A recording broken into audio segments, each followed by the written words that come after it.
Ready? Paragraph. Start. Time plays an important part in the life of every person throughout the day. Yet, time is something about which we know very little and about which we understand even less.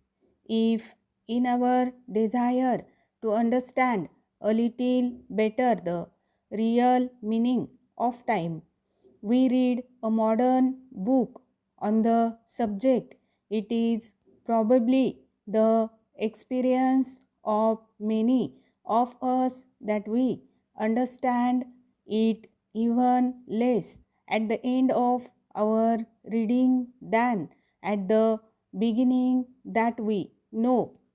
Indeed, very little about the world in which we live. We read, for example, that everything that has been still is that everything which is to come in the he future already exists. We read that the events which make up life or like the stations along the railway line, a train is running along that line towards one of these stations. It reaches the station.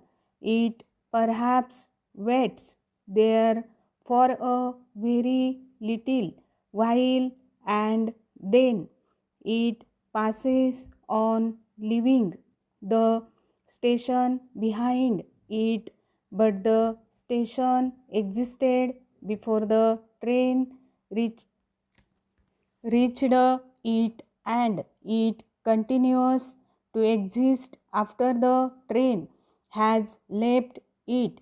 In the same way, if is said, the things which happen in life are there all the time waiting for us to reach them.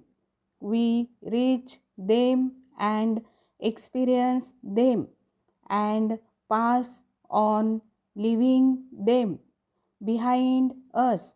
According to the writers of these modern books, these events existed before we know of them and will continue to exist when we ourselves are no more. They will exist, in fact, for as long as anything as we understand it exists. We read these statements and think carefully about them, and at first it seems that the statements cannot be true, that we cannot seriously be expected to believe them. Then perhaps we remember some of the things we were told as children and which we have always believed to be true, and nothing has changed now. Stop.